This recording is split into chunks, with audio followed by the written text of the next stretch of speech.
പ്രശോഭിതം ഈ ജീവിതം. ആർദ്രമാം ദൈവസ്നേഹം നിറയും പൂവനം. ആതുരപൂർണ്ണ പ്രശോഭിതം ഈ ജീവിതം. ആർദ്രമാം ദൈവസ്നേഹം നിറയും പൂവനം. സ്നേഹദീപനാളമായി വിളങ്ങും ധന്യജീവിതം.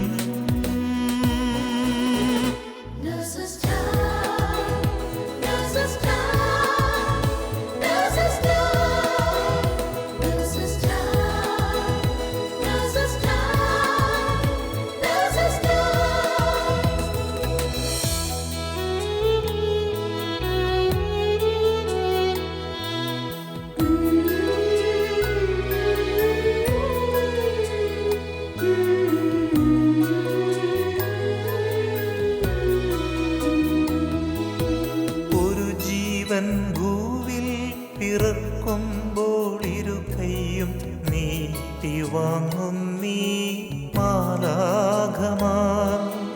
ഒരു ജീവൻ മണ്ണിൽ പൊലിയുമ്പോൾ അരികെ ശാന്തമായ യാത്രയാക്കിയിടും ഭൂവിലെ മാലാഖമാർ.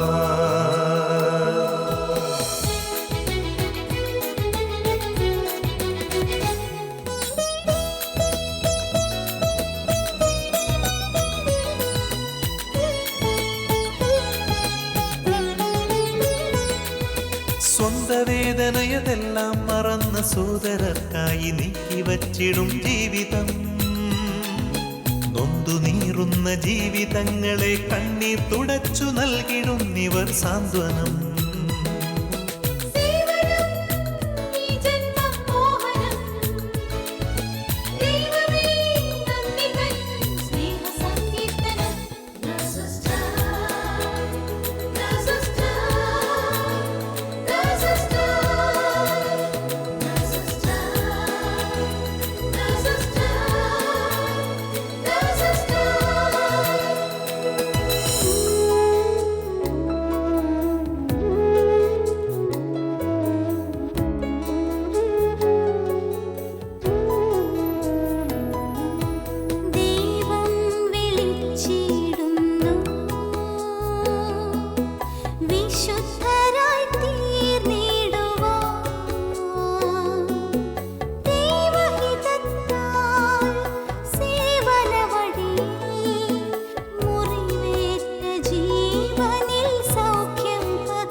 ഈശോ മിശിഹായ്ക്ക് സ്തുതിയായിരിക്കട്ടെ.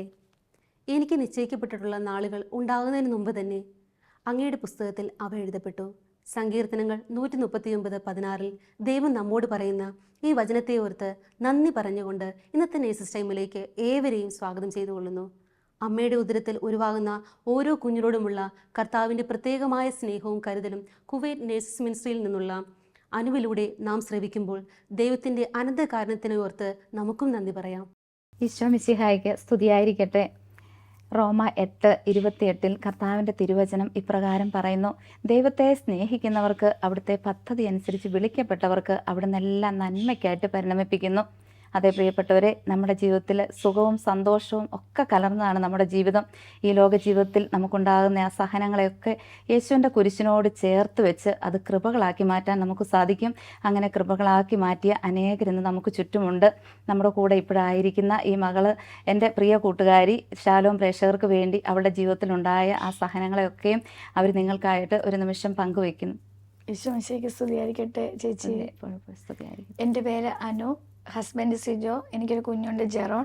ഞങ്ങൾ 2 പേര് നേഴ്സസാണ്. ഇപ്പോൾ ഞങ്ങൾ 2 വർഷമായിട്ട് കുടുംബമായിട്ട് കുവൈറ്റിൽ താമസിക്കുന്നു. പ്രഭാഷകൻ 2, 4, 5 തിരുവചനങ്ങൾ ഇപ്രകാരം പറയുന്നു: വരുന്ന ദുരിതങ്ങളെല്ലാം സ്വീകരിക്കുക, ഞെരുക്കുന്ന ദൗർഭാഗ്യങ്ങളിൽ ശാന്തത കൈവെടിയരുത്. എന്തെന്നാൽ സ്വർണം അഗ്നിയിൽ ശുദ്ധി ചെയ്യപ്പെടുന്നു, സഹനത്തിൻ്റെ ചൂളയിൽ കർത്താവിന് സ്വീകാര്യരായ മക്കളും. അതെ, അനുവിൻ്റെ ജീവിതത്തെ സംബന്ധിച്ച് അനു വളരെയേറെ സഹനത്തിലൂടെ കടന്നുപോയൊരു വ്യക്തിയാണ്. അനുവിൻ്റെ ആ സാഹചര്യത്തിലൊക്കെയും ദൈവത്തിൽ ആശ്രയിച്ചുകൊണ്ട് വിശ്വാസത്തിൽ ദൃഢപ്പെട്ട് അനു മുമ്പോട്ട് പോയ ആ സാഹചര്യത്തെ ഒന്ന് പങ്കുവയ്ക്കാമോ? അതെ, ഈശോ എൻ്റെ ജീവിതത്തിൽ ചെയ്തു തന്ന എല്ലാ നന്മകളും എനിക്ക് എല്ലാവരുമായിട്ട് പങ്കുവെക്കുന്നതിൽ സന്തോഷം മാത്രമേ ഉള്ളൂ. കൂട്ടായുള്ള പ്രാർത്ഥനയും മധ്യസ്ഥ പ്രാർത്ഥനയൊക്കെ നമ്മുടെ ജീവിതത്തിൽ എത്ര വളരെയധികം മാറ്റങ്ങൾ ഉണ്ടാക്കുമെന്ന് എൻ്റെ ജീവിതത്തിലൂടെ എനിക്ക് മനസ്സിലാക്കാനായിട്ട് സാധിച്ചു. നമ്മുടെ ജീവിതത്തിൽ എന്ത് തന്നെ ഉണ്ടായാലും അതെല്ലാം കർത്താവ് അറിഞ്ഞിട്ട് മാത്രമാണ് സംഭവിക്കുന്നത്. ഏത് കഷ്ടതയുടെ അപ്പവും ക്ലേശത്തിൻ്റെ ജലവും നമ്മുടെ ജീവിതത്തിൽ ഉണ്ടായാലും നാം ഈശോയോട് ചേർന്ന് നിൽക്കുമ്പോൾ ഒന്നും അസാധ്യമല്ല. ലൂക്ക 18:27 പറയുന്നത് പോലെ മനുഷ്യർക്ക് അസാധ്യമായത് ദൈവത്തിന് സാധ്യമാണെന്ന് എൻ്റെ ജീവിതത്തിലൂടെ എനിക്ക് മനസ്സിലാക്കാനായിട്ട് സാധിച്ചു. ചേച്ചി, എന്നെ ഈശോയോട് കൂടുതൽ അടുപ്പിച്ചതും ഈശോയുടെ സ്നേഹത്തിലും വിശ്വാസത്തിലും ഉറപ്പിച്ച് നിർത്തിയതും ഈ നേഴ്സസ് മിനിസ്ട്രിയാണ്. ഈ നേഴ്സസ് മിനിസ്ട്രിയിൽ വന്നതിന് ശേഷമാണ് ഞാനൊരു കൂടുതൽ പ്രാർത്ഥനാപൂർണമായ ജീവിതം നയിച്ചതും ഈശോയോട് കൂടുതൽ അടുത്തതും ഒക്കെ. പ്രഭാഷകൻ 2, 10, 11 തിരുവചനങ്ങളിൽ ഇപ്രകാരം പറയുന്നു: കർത്താവിൽ ആശ്രയിച്ചിട്ട് ആരാണ് ഭഗ്നാശരായത്? അവിടുത്തെ ഭക്തരിൽ ആരാണ് പരിത്യക്തരായത്? അവിടുത്തെ വിളിച്ചപേക്ഷിച്ചിട്ട് ആരാണ് അവഗണിക്കപ്പെട്ടത്? അനുവിൻ്റെ ജീവിതത്തിൽ അനു കടന്നുപോയ സാഹചര്യങ്ങളിൽ, ഹോസ്പിറ്റലിൽ അഡ്മിറ്റായ സാഹചര്യം, ആ സാഹചര്യത്തിലൊക്കെയും ഭഗ്നാശയാകാതെ ദൈവത്തിൽ ആശ്രയിച്ചുകൊണ്ട് അനു മുമ്പോട്ട് പോയ ആ സാഹചര്യത്തെ ഒന്ന് വിവരിക്കാമോ? തീർച്ചയായും പറയാം ചേച്ചി. ആദ്യമായിട്ട് തന്നെ ഞാൻ എൻ്റെ പ്രഗ്നൻസിയും അതിനോടനുബന്ധിച്ച് സംഭവിച്ച കോംപ്ലിക്കേഷൻസും ഒക്കെയാണ് നിങ്ങളുമായിട്ട് പങ്കുവയ്ക്കാനായിട്ട് ആഗ്രഹിക്കുന്നത്. എൻ്റെ വിവാഹം കഴിഞ്ഞിട്ട് 2.5 വർഷത്തിന് ശേഷം ഞാൻ ആദ്യമായിട്ടൊന്ന് പ്രഗ്നൻ്റായി. പക്ഷേ അത് അബോർഷനായി പോവുകയും ചെയ്തു. പിന്നീട് ഞങ്ങൾ ഒരു കുഞ്ഞിന് വേണ്ടി എന്നും പ്രാർത്ഥിച്ചുകൊണ്ടിരുന്നു. നേഴ്സസ് മിനിസ്ട്രിയിലെ മറ്റ് സഹോദരങ്ങളോട് കൂട്ടായ്മകളിലൊക്കെ പ്രാർത്ഥനാ സഹായം ആവശ്യപ്പെട്ടിരുന്നു. അതിൻ്റെ ഫലമായിട്ട് 3.5 വർഷത്തിന് ശേഷം 2021 ഏപ്രിൽ മാസം ഞാൻ പ്രഗ്നൻ്റ് ആണെന്ന് അറിഞ്ഞു. ഇവിടെ കുവൈറ്റിൽ തന്നെ ആദ്യം ഒരു ഡോക്ടറെ കാണിച്ചു. ആദ്യത്തെ സ്കാനിങ്ങിൽ കുഴപ്പമൊന്നും ഇല്ല എന്ന് ഡോക്ടർ പറഞ്ഞു. ഞങ്ങൾ വളരെയധികം സന്തോഷിച്ചും പ്രാർത്ഥനാപൂർണമായ ജീവിതത്തിലൂടെ മുന്നോട്ട് പോയി. 6ാമത്തെ ആഴ്ചയിലെ സ്കാനിങ്ങിന് വേണ്ടി ഡോക്ടറെ സമീപിച്ചപ്പോൾ സ്കാനിങ് കഴിഞ്ഞപ്പോൾ ഡോക്ടർ വളരെ വിഷമിപ്പിച്ചുകൊണ്ട് ഞങ്ങളോടൊരു കാര്യം പറഞ്ഞു: എൻ്റെ പ്രഗ്നൻസി വളരെ ഹൈ റിസ്ക് പ്രഗ്നൻസിയാണ്. ഡോക്ടർ ഇങ്ങനെയാണ് പറഞ്ഞത്, റൈറ്റ് ടു കോർണുവൽ പ്രഗ്നൻസി എന്നാണ് പറഞ്ഞത്. ഞാനൊരു നേഴ്സായിരുന്നെങ്കിൽ പോലും അന്ന് ആദ്യമായിട്ടാണ് ഞാൻ ഈ കോർണുവൽ പ്രഗ്നൻസി എന്ന് കേൾക്കുന്നത്. അതായത് കോർണുവൽ പ്രഗ്നൻസി എന്ന് പറഞ്ഞാൽ ഫലോപ്പിയൻ ട്യൂബ് തീരുന്നിടത്തും യൂട്രസ് തുടങ്ങുന്നിടത്തുമാണ് എൻ്റെ കുഞ്ഞ് വളരുന്നത്, യൂട്രസിൻ്റെ ഉള്ളിലല്ല. ഈ പ്രഗ്നൻസി കണ്ടിന്യൂ ചെയ്ത് പോയാൽ യൂട്രസ് റപ്ചർ ആകാനും ബ്ലീഡിങ് ഉണ്ടാകാനും എൻ്റെ ഡെത്ത് വരെ സംഭവിക്കാനും സാധ്യതയുണ്ടെന്ന് പറഞ്ഞു. ആ ഡോക്ടർ എന്നെ എമർജൻസി ആയിട്ട് ഇവിടുത്തെ മെയിൻ മെറ്റേണിറ്റി ഹോസ്പിറ്റലിലോട്ട് റെഫർ ചെയ്തു. അങ്ങനെ ഞങ്ങൾ ആ സമയത്ത് വളരെ ഭാരപ്പെട്ടും വിഷമിച്ചു എന്ത് ചെയ്യണമെന്നറിയാതെ നേഴ്സസ് മിനിസ്ട്രിയിൽ ഞങ്ങളുടെ സഹോദരങ്ങളോട് പ്രാർത്ഥനാ സഹായം ആവശ്യപ്പെട്ടു. അവരെല്ലാം ഞങ്ങൾക്ക് വേണ്ടി പ്രാർത്ഥിക്കുകയും അവിടെ വേണ്ട സഹായങ്ങളെല്ലാം ഒരുക്കി തരികയും ചെയ്തു. അങ്ങനെ ഞങ്ങൾ ആ ഹോസ്പിറ്റലിൽ ചെന്നു. അവിടെ ദൈവം ഞങ്ങൾക്ക് വേണ്ടി ഒരു ഡോക്ടറെ കരുതി വെച്ചിട്ടുണ്ടായിരുന്നു. ആ ഡോക്ടർ ഞങ്ങളെ കാണുന്നതിന് വേണ്ടി കാഷ്വാലിറ്റിയിൽ ഇറങ്ങി വന്നു. ആ ഡോക്ടർ പിന്നെ എനിക്ക് സ്കാനിങ് അവിടെ ചെയ്യാനായിട്ട് നിർദ്ദേശിച്ചു. ആ സ്കാനിങ്ങിലും ആ റിപ്പോർട്ട് സെയിം ആയിരുന്നു, കോർണുവൽ പ്രഗ്നൻസി എന്ന് തന്നെയാണ് പറഞ്ഞത്. അപ്പോൾ ഡോക്ടർ ഇതിൻ്റെ ഭവിഷ്യത്തുകളെക്കുറിച്ച് ഞങ്ങളെ പറഞ്ഞ് മനസ്സിലാക്കി. എമർജൻസി ആയിട്ട് എനിക്കൊരു സർജറി വേണമെന്നാണ് ഡോക്ടർ പറഞ്ഞത്. സാധാരണ ഒരു പ്രഗ്നൻസി അബോർഷൻ ചെയ്യുന്നത് പോലെ എനിക്ക് DNCയോ മെഡിസിനോ തന്ന് ഇത് കളയാൻ പറ്റില്ല. ആ പോർഷൻ വയർ ഓപ്പൺ ചെയ്ത് തന്നെ ഒരു ഓപ്പൺ ലാപ്രോട്ടമി ചെയ്യണമെന്നാണ് ഡോക്ടർ പറഞ്ഞത്. അങ്ങനെ എന്നെ അവിടെ അഡ്മിറ്റാക്കി. പക്ഷേ എനിക്ക് വേറെ പെയിനോ ബ്ലീഡിങ്ങോ വേറെ സിംറ്റംസ് ഒന്നും ഇല്ലാത്തതുകൊണ്ട് എൻ്റെ സർജറി അവർ അന്നൊരു വ്യാഴാഴ്ചയായിരുന്നു, ഞായറാഴ്ചത്തേക്ക് പോസ്റ്റ് ചെയ്തു. അങ്ങനെ എന്ത് ചെയ്യണമെന്നറിയാതെ ഞങ്ങൾ വളരെയധികം ഭാരപ്പെട്ടും വിഷമിച്ചു. അവിടെ കൂടെ ആരും ബൈസ്റ്റാൻഡർ ഒന്നും ഇല്ലായിരുന്നു. ആദ്യമായിട്ടാണ് ഇവിടെ ഞാൻ ഹോസ്പിറ്റലിൽ അഡ്മിറ്റ് ആകുന്നത്. വളരെയധികം ഭാരപ്പെട്ടിരുന്നു. നേഴ്സസ് മിനിസ്ട്രിയിലും എല്ലാവരോടും പ്രാർത്ഥനാ സഹായം എപ്പോഴും ആവശ്യപ്പെട്ടിരുന്നു. അവിടെ സിസ്റ്റേഴ്സ് എന്നെ കാണാൻ വരികയും എനിക്ക് വേണ്ടി വാർഡിൽ വെച്ച് തന്നെ പ്രാർത്ഥിക്കുകയും കൊന്ത ചൊല്ലുകയും എൻ്റെ അടുക്കി ഇരിക്കുകയൊക്കെ ചെയ്തു. അതുപോലെ കർണക്കൊന്തയിലൊക്കെ 3 മണിക്ക് എന്നെ വിളിച്ച് എന്നെ കൂടെ ഇരുത്തി പ്രാർത്ഥിപ്പിക്കുകയൊക്കെ ചെയ്തു. ഡോക്ടർക്ക് ഈ റിപ്പോർട്ട് ഇവിടെ ഒരു 4-5 ഡോക്ടർമാരെ കാണിച്ചപ്പോൾ എല്ലാവരും ഒരേ സ്വരത്തിൽ പറഞ്ഞത് സർജറി മാത്രമാണോ, ഈ സർജറി ചെയ്ത് ഇത് കളയുവാണെങ്കിൽ എനിക്ക് മുന്നോട്ട് അടുത്തൊരു പ്രഗ്നൻസി ഉണ്ടാകും, ഇത് കണ്ടിന്യൂ ചെയ്യുവാണെങ്കിൽ എനിക്ക് യൂട്രസ് റപ്ചർ ആകും, പിന്നെ ഹിസ്റ്റക്ടമി ചെയ്യേണ്ടി ആണെന്നാണ് പറഞ്ഞത്. ഞാൻ ഹോസ്പിറ്റലിൽ ഇങ്ങനെ അഡ്മിറ്റ് ആയി കിടന്നപ്പോൾ എൻ്റെ അടുത്ത് വരുന്ന സിസ്റ്റേഴ്സിനോട്, മലയാളികളായ സിസ്റ്റേഴ്സിനോട് ഞാൻ ചോദിക്കും, സിസ്റ്റർ ഇങ്ങനെ നേരത്തെ ആർക്കെങ്കിലും വന്നിട്ടുണ്ടോ, ആ കേസ് മാറിയിട്ടുണ്ടോ എന്നൊക്കെ ചോദിച്ചു. അപ്പോൾ അവരെല്ലാവരും പറഞ്ഞത് വിഷമിക്കേണ്ട, പക്ഷേ എൻ്റെ മനസ്സ് പ്രിപ്പയർ ആകാൻ വേണ്ടി ഇങ്ങനൊരു കാര്യം നടന്നിട്ടില്ല, ആ കേസ് സർജറിയിലൂടെ മാത്രമേ മാറിയിട്ടുള്ളൂ എന്ന് മാത്രമാണ് പറഞ്ഞത്. ആർക്കും ഒരു 0% പോലും ഒരു പ്രത്യാശ അതിലില്ലായിരുന്നു. പക്ഷെ ഞാൻ പൂർണ്ണമായിട്ട് വിശ്വസിച്ചു. എനിക്ക് വേണ്ടി ഇങ്ങനെ പ്രാർത്ഥിച്ചപ്പോൾ ഒരു ബ്രദറിന് ഒരു വചനം കിട്ടി, രക്ഷിപ്പാൻ കഴിയാതെ വേണം യഹോവയുടെ കൈ കുറുകിയിട്ടുണ്ടോ, കേൾപ്പാൻ കഴിയാതെ വേണം അവൻ്റെ കാതുകൾ മന്ദമായിട്ടുണ്ടോ. ആ വചനത്തിൽ ഞാൻ പൂർണ്ണമായിട്ട് വിശ്വസിച്ചു. എൻ്റെ ഹസ്ബൻഡ് പോലും പറഞ്ഞത് ഈ പ്രഗ്നൻസി നമുക്ക് കണ്ടിന്യൂ ചെയ്യാൻ പറ്റത്തില്ല, അതിനായിട്ട് നമ്മൾ നമ്മുടെ മനസ്സിനെ പാകപ്പെടുത്തണം, ദൈവം അടുത്തൊരു കുഞ്ഞിനെ തരുമെന്നാണ്. പക്ഷേ എനിക്ക് പൂർണ്ണമായിട്ട് വിശ്വാസം ഉണ്ടായിരുന്നു, ഈശോ ഈ കുഞ്ഞിനെ എനിക്ക് തരും, സർജറി നടക്കത്തില്ല. ഇത് ഞാൻ എപ്പോഴും എൻ്റെ ഹസ്ബൻഡിനോട് പറയും, ഇല്ല ചേട്ടായി ഞാൻ OT ചെന്നിട്ട് തിരിച്ചു പോരും, കർത്താവ് ഈ സർജറി നടത്തത്തില്ല എന്ന് എന്നെ ഉറച്ച് വിശ്വസിച്ചു എല്ലാവരും. പക്ഷെ എല്ലാവരും എൻ്റെ മനസ്സ് ഈ സർജറിക്ക് വേണ്ടി ഒരുക്കുന്നതിന് വേണ്ടി എൻ്റെ വീട്ടുകാരെല്ലാം ഇങ്ങനെ പറഞ്ഞുകൊണ്ടിരുന്നു. പക്ഷെ നേഴ്സസ് മിനിസ്ട്രിയിലെ സഹോദരങ്ങളും ഒക്കെ എന്നെ ഉറപ്പിച്ച്, ഞാൻ ഭക്ഷണം കഴിക്കാതിരുന്നപ്പോൾ പോലും അവർ പറഞ്ഞത് ഈ കുഞ്ഞിന് വേണ്ടി ഭക്ഷണം കഴിക്കണം, നീ കഴിക്കണം എന്ന് തന്നെയാണ്, ഈ കുഞ്ഞിനെ കിട്ടുമെന്ന് തന്നെ എല്ലാവരും, കിട്ടില്ല എന്ന് പറഞ്ഞപ്പോഴും അവരെന്നെ പറഞ്ഞ് ഉറപ്പിച്ചത് ഇങ്ങനെയാണ്. ഞാനതിൽ പൂർണ്ണമായിട്ട് വിശ്വസിച്ചു. അങ്ങനെ തലേദിവസം എന്നെ സർജറിക്ക് വേണ്ടി അവർ പ്രിപ്പയർ ചെയ്തു. എന്നെ ഭക്ഷണമൊന്നും കഴിക്കാതെ 12 മണിക്കൂർ വയറിൻ്റെ തുറന്നുള്ള സർജറി ആയതുകൊണ്ട് NPO വെച്ചു. അങ്ങനെ എല്ലാ തരത്തിലും എന്നെ സർജറിക്ക് വേണ്ടി എനിക്ക് ബ്ലഡ് അറേഞ്ച് ചെയ്തു, എല്ലാ തരത്തിലും എന്നെ സർജറിക്ക് വേണ്ടി ഒരുക്കി. അതിനു മുമ്പായിട്ട് അവിടുത്തെ ഒരു സീനിയർ ആയിട്ടുള്ള റേഡിയോളജിസ്റ്റിന് ഒരു അൾട്രാസൗണ്ടും കൂടെ വെച്ചിട്ടുണ്ടായിരുന്നു. ആ അൾട്രാസൗണ്ടും കൂടെ കണ്ടിട്ട് ഷിഫ്റ്റ് ചെയ്യാമെന്നാണ് ഡോക്ടർ പറഞ്ഞിരുന്നത്. അങ്ങനെ എന്നെ അൾട്രാസൗണ്ടിന് വേണ്ടി സ്ട്രെച്ചറിൽ, വീൽ ചെയറിൽ അൾട്രാസൗണ്ട് റൂമിലോട്ട് കൊണ്ടുപോകും. അപ്പോൾ ഞാൻ എൻ്റെ കയ്യിലൊരു മാതാവിൻ്റെ കാശുരൂപം ഉണ്ടായിരുന്നു, അത് ഞാൻ എൻ്റെ വയറിനോട് ചേർത്ത് വെച്ച് ഇങ്ങനെ പ്രാർത്ഥിക്കുമായിരുന്നു, മാതാവേ ഈശോയോട് പറഞ്ഞ് ഈ കുഞ്ഞിനെ എനിക്ക് തരണം, വേറെ ആരും സഹായിക്കാനില്ല എന്നാണ് പറഞ്ഞത്. ഇങ്ങനെ കർണക്കൊന്തയും എത്രയും ദയുള്ള മാതാവെയൊക്കെ ചൊല്ലിക്കൊണ്ട് ഞാനിങ്ങനെ പോകുന്ന വഴിക്കും ആ സ്കാനിങ് റൂമിൽ കയറ്റിയപ്പോഴും ഒക്കെ ഞാനവിടെ ഡോക്ടേഴ്സ് ഉണ്ട്, വേറെ ആൾക്കാരുണ്ടെന്നൊന്നും ശ്രദ്ധിക്കുന്നില്ല, ഞാനിങ്ങനെ ഉറക്കെ പ്രാർത്ഥിച്ചുകൊണ്ടിരിക്കുക. അവരെന്നോട് ചോദിക്കുന്നത് പോലും ഞാൻ രണ്ടാമത് ചോദിക്കുമ്പോഴാണ് അത് ശ്രദ്ധിക്കുന്നത്. ഞാനിങ്ങനെ പ്രാർത്ഥിച്ചുകൊണ്ടിരിക്കുകയാണ്. ഡീറ്റെയിൽ ആയിട്ടുള്ളൊരു 30 മിനിറ്റ്സ് എടുത്തിട്ടുള്ളൊരു സ്കാനിങ് ആയിരുന്നു. അവസാനം ഇങ്ങനെ ഞാൻ ഇടയ്ക്ക് ശ്രദ്ധിക്കുക, എന്താ പറയുന്നതെന്ന് ശ്രദ്ധിച്ചുകൊണ്ടിരുന്നു. എന്നാലും എൻ്റെ പ്രാർത്ഥന ഇങ്ങനെ ഞാൻ പൂർണ്ണമായിട്ട് മാതാവിനെ എൻ്റെ കയ്യിൽ മുറുകെ പിടിച്ചുകൊണ്ട് ഇങ്ങനെ പ്രാർത്ഥിച്ചുകൊണ്ടിരുന്നു. അവസാനം ഡോക്ടർ ഇങ്ങനെ എന്നോട് പറഞ്ഞു, നിൻ്റെ കുഞ്ഞ് കോർണുവൽ ഏരിയയിലല്ല, ഇപ്പോൾ യൂട്രസിലാണ് കാണുന്നതെന്ന് പറഞ്ഞു. അപ്പം ഞാൻ ദൈവത്തെ മഹത്വപ്പെടുത്തിക്കൊണ്ട് വളരെയധികം സന്തോഷിച്ചു. ആ റിസൾട്ട് ആ ഡോക്ടർ കൺഫേം ആക്കാൻ വേണ്ടി എൻ്റെ ഗൈനക്കോളജിസ്റ്റിനെ OTയിൽ നിന്ന് ആ സ്കാനിങ് റൂമിലോട്ട് വിളിച്ച് വരുത്തി. ആ ഡോക്ടർ കണ്ട് ബോധ്യപ്പെട്ടു, കുഞ്ഞിപ്പോൾ കോർണുവൽ ഏരിയയിലല്ല, യൂട്രസിൻ്റെ റൈറ്റ് ഭാഗത്തായിട്ടാണ് കാണുന്നതെന്ന് പറഞ്ഞു. അങ്ങനെ എന്നെ തിരിച്ച് OTയിലോട്ട് ഷിഫ്റ്റ് ചെയ്യാതെ റൂമിലോട്ട് തന്നെ ഷിഫ്റ്റ് ചെയ്തു. ഡോക്ടർ OTയിൽ നിന്ന് വരികയും വളരെ സന്തോഷത്തോടെ, ഡോക്ടർ ഒരു ചാൻസും ഇല്ല എന്ന് പറഞ്ഞിടത്ത് ദൈവം എൻ്റെ കുഞ്ഞിനെ തിരിച്ചു തന്നു, നീ സന്തോഷമായിട്ട് വീട്ടിലോട്ട് പൊക്കോ എന്ന് പറഞ്ഞു. പക്ഷെ ഡോക്ടർക്ക് ഇടയ്ക്കൊരു സംശയം ഉണ്ടായിരുന്നു, ഇത് കണ്ടിന്യൂ ചെയ്യാൻ പറ്റുമോ എന്ന്. അതിന് പ്രകാരം എനിക്ക് 2 ആഴ്ചത്തെ വീതം എല്ലാ 2 ആഴ്ചയും കൺസൾട്ടേഷനും സ്കാനിങ്ങും പറഞ്ഞിരുന്നു.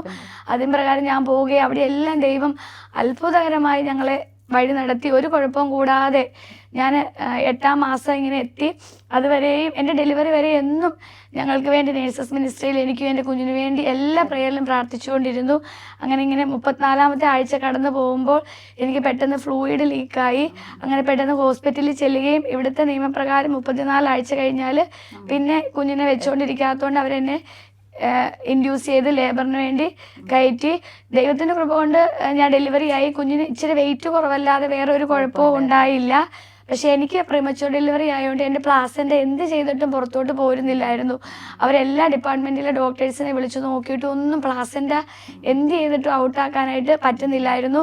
അങ്ങനെ അവരെന്നെ OT-യിലോട്ട് ഷിഫ്റ്റ് ചെയ്യാനായിട്ട് തീരുമാനിച്ചു. പക്ഷെ ഞാനൊരു നേഴ്സാണെങ്കിൽ പോലും ഇതുവരെ OT-യിലും അനസ്തേഷ്യ ഒന്നും ഒരു പേടിയായിരുന്നു, നമുക്ക് തന്നിട്ടില്ല. അതുകൊണ്ട് എനിക്ക് വളരെയധികം ഭാരമായിരുന്നു.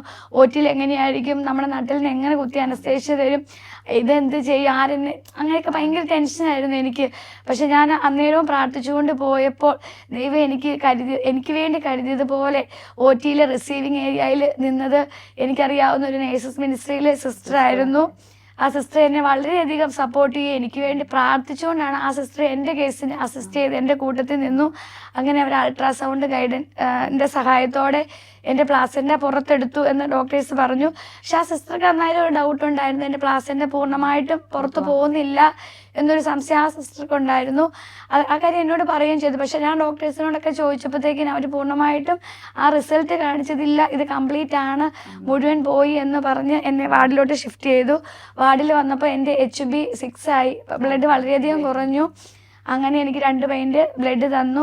ഞാൻ സ്റ്റേബിൾ ആയപ്പോൾ ദൈവകൃപയാൽ ഞാൻ കുഞ്ഞും ഡിസ്ചാർജ് ആയിട്ട് വീട്ടിലോട്ട് പോകുന്നു. റോമ 8:18 തിരുവചനത്തിലൂടെ കടന്നു പോകുമ്പോൾ എനിക്ക് അനുവിൻ്റെ ജീവിതവുമായിട്ട് വളരെയേറെ ബന്ധമുള്ളതായിട്ട് തോന്നിയിട്ടുണ്ട്. നമുക്ക് വെളിപ്പെടാനിരിക്കുന്ന മഹത്വത്തോട് തുലനം ചെയ്യുമ്പോൾ ഇന്നത്തെ നമ്മുടെ കഷ്ടതകളൊക്കെ നിസ്സാരമാണെന്ന് അനു ആ ഡെലിവറി കഴിഞ്ഞിട്ടും വീണ്ടും പല സഹനങ്ങളിൽ കൂടെയും കടന്നു പോയതായിട്ട് അറിയാൻ സാധിച്ചിട്ടുണ്ട്. അപ്പോഴും കർത്താവിൽ വിശ്വാസത്തിൽ ദൃഢതയോടെ നിന്ന് ആ ദൈവത്തിൻ്റെ സ്നേഹത്തിൽ ഉറച്ചു നിന്ന ആ അനുഭവം ഒന്ന് പറയാമോ? തീർച്ചയായും പറയേച്ചി. ഞാൻ വീട്ടിൽ വന്നിട്ട് കുഞ്ഞുമായിട്ട് ഇങ്ങനെ സന്തോഷത്തോടെ കഴിഞ്ഞു. ഈ കാര്യത്തെപ്പറ്റി ഞാൻ ഓർത്തൊന്നുമില്ല. എനിക്കിങ്ങനെ ഒരു ക്വസ്റ്റ്യൻ അങ്ങ് പറഞ്ഞിട്ടുണ്ടായിരുന്നൊന്നും ഞാൻ ഓർത്തില്ല. പക്ഷെ ആ സിസ്റ്റർ എനിക്ക് വേണ്ടി എപ്പോഴും ആ കാര്യം വെച്ച് പ്രാർത്ഥിച്ചുകൊണ്ടിരുന്നു. ഞാനോർത്ത് ഡോക്ടേഴ്സ് ഉറപ്പ് പറഞ്ഞാണല്ലോ ഇത് മുഴുവൻ പോയി, കുഴപ്പമൊന്നുമില്ല എന്ന് പറഞ്ഞല്ലോ എന്ന് വിചാരിച്ച് ഞാനതിനെ വെച്ച് ടെൻഷൻ അടിക്കുകയോ വേറൊന്നുകൂടെ ഒന്ന് സ്കാൻ ചെയ്ത് നോക്കാനോ ഒന്നും പോയില്ല. അങ്ങനെ ഒരു ഡെലിവറി കഴിഞ്ഞ് 19ാമത്തെ ദിവസം ഒരു 9 മണിയൊക്കെ ആയപ്പോൾ സിസ്റ്റർ എന്നെ ഇങ്ങനെ വിളിച്ചു, എങ്ങനെയുണ്ട്, എന്താണ്, സുഖമായിട്ടിരിക്കുന്നു ഒക്കെ അന്വേഷിച്ച്. ഞാൻ സിസ്റ്റർ ദൈവത്തിന് കൊണ്ട് കുഴപ്പമൊന്നുമില്ല. അപ്പോൾ എന്നോട് ചോദിച്ചത് നിനക്ക് എന്തെങ്കിലും കുഴപ്പമുണ്ടോ, എന്തെങ്കിലും ഇൻഫെക്ഷനോ പനിയോ ഒന്നും എന്തെങ്കിലും ഉണ്ടോ എന്ന് ചോദിച്ചു. ഞാൻ പറഞ്ഞില്ലേ സിസ്റ്റർ എനിക്ക് കുഴപ്പമൊന്നുമില്ല, സുഖമായിട്ടിരിക്കുന്നു എന്ന് പറഞ്ഞ് ഫോൺ വെച്ചു. അങ്ങനെ ഒരു 11 മണിയായപ്പോൾ എനിക്കിങ്ങനെ ഒരു വയറുവേദന എടുക്കാനായിട്ട് തുടങ്ങി. അപ്പോൾ ഞാനവിടെ സാധാരണ ഡെലിവറി കഴിഞ്ഞാണല്ലോ, അതിൻ്റെ എന്തെങ്കിലും വേദനയായിരിക്കും എന്ന് വിചാരിച്ചു. കാര്യമാക്കില്ല. കുറച്ച് സമയങ്ങൾക്ക് ശേഷം ആ വേദന ഇങ്ങനെ കൂടി വന്നു. എനിക്ക് ഡെലിവറിയുടെ പെയിൻ വന്നതുപോലെ തന്നെ വേദനയായി, സഹിക്കാൻ പറ്റാത്ത വേദനയായി. പക്ഷെ ആ സമയം നമുക്ക് വേറെ ആരും ഹോസ്റ്റലിൽ താമസിക്കുന്ന ഫ്രണ്ട്സ് അല്ലാതെ വേറെ ആരും ഇല്ലാത്തതുകൊണ്ടും ആ രാത്രി കുഞ്ഞിനെ എങ്ങും ഏൽപ്പിക്കാൻ ഒരു സ്ഥലം ഇല്ലാത്തതുകൊണ്ടും ഹോസ്പിറ്റലിൽ പോകാനായിട്ട് സാധിക്കുന്ന ഒരു അല്ലായിരുന്നു. ഞാനിങ്ങനെ ഈശോയോടും മാതാവിനോടും പ്രാർത്ഥിച്ചുകൊണ്ട് ഇങ്ങനെ വേദന സഹിച്ചിരുന്നു. കുറച്ചൊരു 3 മണിയൊക്കെ ആയപ്പോൾ വെളുപ്പിന് എനിക്ക് വേദന ഇങ്ങനെ പയ്യെ കുറയാനായിട്ട് തുടങ്ങി. ഞാൻ അന്ന് എഴുന്നേറ്റൊന്ന് ബാത്റൂമിൽ പോയപ്പോൾ എനിക്ക് എന്തോ ഒരു സാധനം എൻ്റെ ഉള്ളിൽ നിന്ന് താഴോട്ട് വരുന്നത് പോലെ അന്ന് കുഞ്ഞ് വന്ന ഒരു അനുഭവമാണ് എനിക്കുണ്ടായത്. അപ്പോൾ ഞാൻ ഈശോയെ ഇതെന്താണ്, എൻ്റെ എല്ലാം കഴിഞ്ഞതാണല്ലോ, ഇതെന്താണ് വരുന്നത്? പക്ഷേ ഒരു വേദനയൊന്നും അന്നേരം എനിക്കുണ്ടായില്ല. അങ്ങനെ ഇരുന്നപ്പോഴത്തേക്കിനും എന്തോ ഒരു വലിയൊരു മാംസം കഷ്ണം എൻ്റെ ഉള്ളിൽ നിന്ന് താഴെ തറയിലോട്ട് വീണു. ഒരു ഏകദേശം 400 ഗ്രാമോളം ഒരു ഭാരമുള്ള ഒരു സാധനമായിരുന്നു. അപ്പം അതിനോടനുബന്ധിച്ച് ഒത്തിരി ബ്ലഡും നഷ്ടപ്പെട്ടു. അപ്പോൾ എനിക്ക് എൻ്റെ ഹസ്ബൻഡിന് മനസ്സിലായി ഇത് പ്ലാസൻ്റയുടെ ഒരു ഭാഗമാണ് എന്ന് വിചാരിച്ചു. അങ്ങനെ അന്ന് ഞങ്ങൾ പോയില്ല. അങ്ങനെ നേരം വെളുത്തപ്പോൾ അതെടുത്തുകൊണ്ട് ഞങ്ങൾ ഹോസ്പിറ്റലിലോട്ട് പോയി. അവിടെ കണ്ടുകൊണ്ടിരുന്ന ഡോക്ടറുടെ യൂണിറ്റിൽ കാണിച്ചു. അവർ പറഞ്ഞത് എൻ്റെ പ്ലാസൻ്റ മുഴുവൻ പോയതാണ്, ഇത് പ്ലാസൻ്റ ഒന്നും അല്ല, ഇതെനിക്ക് ഫൈബ്രോയിഡ് യൂട്രസ് ആണെന്നാണ് അവർ പറഞ്ഞത്. അത്രയും നാളും എനിക്ക് സ്കാൻ ചെയ്തിട്ടും ഒക്കെ എനിക്ക് ദൈവത്തിൻ്റെ കൃപ കൊണ്ട് അങ്ങനെ ഒരു ഫൈബ്രോയിഡ് യൂട്രസ് ഒന്നും അതുവരെ ഇല്ലായിരുന്നു. ആരും ഒരു ഡോക്ടേഴ്സ് പോലും അങ്ങനെ ഒരു കാര്യം ഉള്ളതായിട്ട് പറഞ്ഞിട്ടില്ല. പക്ഷെ അവർ എന്തോ അവരുടെ കാര്യം രക്ഷപ്പെടാൻ വേണ്ടി ഒക്കെ അവരെങ്ങനെ പറഞ്ഞു. അപ്പോൾ നമ്മളങ്ങനെ തർപ്പിച്ച് പറഞ്ഞുകൊണ്ട് അവർ പറഞ്ഞു അത് ഹിസ്റ്റോപതോളജി വിട്ടാം എന്ന് പറഞ്ഞു. അത് ടെസ്റ്റിന് വേണ്ടി അയച്ചു. ഒരു 10 ദിവസം കഴിഞ്ഞപ്പോൾ അതിൻ്റെ റിസൾട്ട് വന്നപ്പോൾ അത് ഈ പ്ലാസൻ്റയുടെ ഒരു വലിയ ഭാഗം തന്നെയായിരുന്നു. അത് അത്രയും ദിവസം എൻ്റെ ഉള്ളിൽ ഇരുന്നിട്ടും അത് ആ ഫ്രഷായിട്ട് മാത്രമാണ്. അതൊരു സ്മെല്ലോ അത് എൻ്റെ ദേഹത്തോ എൻ്റെ ശരീരത്തിലോ ഒരു ഇൻഫെക്ഷനും എനിക്കുണ്ടായില്ല. അപ്പോൾ ഡോക്ടേഴ്സും അവിടെ നിന്ന് സിസ്റ്റേഴ്സും പറഞ്ഞു ഇത് വളരെ വലിയൊരു അത്ഭുതമാണ്. സാധാരണ നമ്മളിത് എൻ്റെ ഉള്ളിലുണ്ടെന്ന് പറഞ്ഞാൽ പിന്നെ എന്നെ ഒറ്റി കൊണ്ടുപോകണം, പിന്നെയും ഡിയാൻസി ചെയ്യണം, അങ്ങനെയൊക്കെ ചെയ്യേണ്ടി വന്നേനെ. പക്ഷെ ഇത് നമ്മൾ പോലും അറിയാതെ ദൈവം അത് എൻ്റെ ശരീരത്തിൽ നിന്ന് എടുത്തു മാറ്റി. ദൈവത്തിന്റെ സ്നേഹത്തെ ഏറ്റവും കൂടുതൽ അനുഭവിച്ചറിഞ്ഞ ഒരു നിമിഷം. അതെ ചേച്ചി, തീർച്ചയായിട്ടും. എനിക്കൊരു പനി പോലും വന്നില്ല. സാധാരണ നമ്മുടെ ശരീരത്തിൽ ഒരു ചെറിയ ബ്ലഡ് ക്ലോട്ട് ഇരുന്നാൽ പോലും അത് നമുക്ക് ഇൻഫെക്ഷൻ ഉണ്ടാക്കാം. അപ്പൊ ഡോക്ടർ പറഞ്ഞു ഇത് നിന്റെ ഉള്ളിൽ ഇരുന്നിരുന്നെങ്കിൽ നിനക്ക് എന്റെ ബ്ലഡിൽ ഇൻഫെക്ഷൻ ആകും, എനിക്ക് മരണം വരെ ഈ കാരണം കൊണ്ട് സംഭവിക്കാമായിരുന്നു എന്ന് പറഞ്ഞ്. പക്ഷെ അവിടെ നിന്നെല്ലാം ദൈവം അവിടുത്തെ ശക്തമായ കരങ്ങൾ അനുവിനെ താങ്ങി. ദൈവത്തിന് നമുക്ക് നന്ദി പറയാം. റോമ 4:19 കർത്താവിന്റെ തിരുവചനം നാം ഇപ്രകാരം കാണുന്നു: 100 വയസ്സായ തൻ്റെ ശരീരം മൃതപ്രായമാണെന്നും സാറയുടെ ഉദരം വന്ധ്യമാണെന്ന് അറിഞ്ഞിട്ടും അബ്രാഹത്തിന്റെ വിശ്വാസം ദുർബലമായില്ല. വിശ്വാസമില്ലാത്തവനെ പോലെ അവൻ ദൈവത്തിന്റെ വാഗ്ദാനത്തിനെതിരായിട്ട് ചിന്തിച്ചതുമില്ല, മറിച്ച് വിശ്വാസത്തിൽ ശക്തി പ്രാപിച്ചു എന്ന് വചനത്തിലൂടെ നാം കാണുന്നു. അവൻ്റെ ആ വിശ്വാസം അവന് നീതിയായി പരിഗണിക്കപ്പെട്ടു. അതേ പ്രിയപ്പെട്ടവരെ, നമുക്ക് ഓരോരുത്തർക്കും അബ്രാഹത്തെ പോലെ നമ്മുടെ വിശ്വാസത്തിൽ ദൃഢതയുള്ളവരായി വിശ്വാസത്തിൽ ഉറച്ചു നിൽക്കുന്നതിനായിട്ടുള്ള കൃപയ്ക്കായിട്ട് ദൈവത്തോട് നമുക്ക് പ്രാർത്ഥിക്കാം. ദൈവം ഈ കുടുംബത്തിലേക്ക് ചൊരിഞ്ഞ വലിയ അനുഗ്രഹത്തെ ഓർത്ത് നമുക്ക് അവിടത്തേക്ക് നന്ദി പറയാം. വിശുദ്ധ മദർ തെരേസ പറയുന്നു, ദൈവം നീയുമായി എത്രമാത്രം സ്നേഹത്തിലാണെന്ന് അറിഞ്ഞാൽ മാത്രമേ ഉള്ളൂ ആ സ്നേഹം മറ്റുള്ളവരിലേക്ക് പകർന്നുകൊണ്ട് നിനക്ക് ജീവിക്കാൻ സാധിക്കൂ. നമ്മുടെ ജീവിതത്തിലെ ഓരോ നിമിഷവും കരുതലോടെ നടത്തുന്ന ദൈവത്തോട് നന്ദിയുള്ളവരായി ജീവിക്കാൻ നമുക്ക് സാധിക്കട്ടെ. അതിനുള്ള കൃപയ്ക്കായി ലോകമെമ്പാടുമുള്ള എല്ലാ നഴ്സുമാരെയും അവരുടെ കുടുംബങ്ങളെയും പരിശുദ്ധ അമ്മയുടെ വിമല ഹൃദയം വഴിയായി ഈശോയ്ക്ക് സമർപ്പിച്ചുകൊണ്ട് നമുക്ക് പ്രാർത്ഥിക്കാം. ഓരോ നഴ്സും ഒരു വിശുദ്ധനാകട്ടെ, വിശുദ്ധയാകട്ടെ. ആമീൻ. ദൈവമാതാവും ഞങ്ങളുടെ അമ്മയുമായ കന്യകാമറിയമേ, ഫാത്തിമാനാഥേ, എൻ്റെ കുടുംബത്തെയും തിരുസഭയെയും മാനവകുലത്തെയും ലോകമെമ്പാടുമുള്ള നേഴ്സുമാരെയും അങ്ങേ വിമല ഹൃദയത്തിന് പ്രതിഷ്ഠിക്കുന്നു. അങ്ങേ ശക്തിയുള്ള സംരക്ഷണത്തിൽ ഞങ്ങളെ കാത്തുകൊള്ളണമേ. ആത്മീയവും ശാരീരികവുമായ സകല അപകടങ്ങളിലും ക്ലേശങ്ങളിലും നിന്ന് ഞങ്ങളെ രക്ഷിച്ചു കൊള്ളണമേ. എല്ലാറ്റിലും ദൈവേഷ്ടം കണ്ടെത്തി നിറവേറ്റുവാനും യേശുവിൻ്റെ തിരുഹൃദയത്തിന് പ്രീതികരമായ വിധത്തിൽ ജീവിച്ച് സ്വർഗഭാഗ്യത്തിൽ എത്തിച്ചേരുവാനും കാരുണ്യനാഥേ, ഞങ്ങളുടെ സ്നേഹമുള്ള അമ്മേ, ഞങ്ങളെ സഹായിക്കണമേ. ആമേൻ.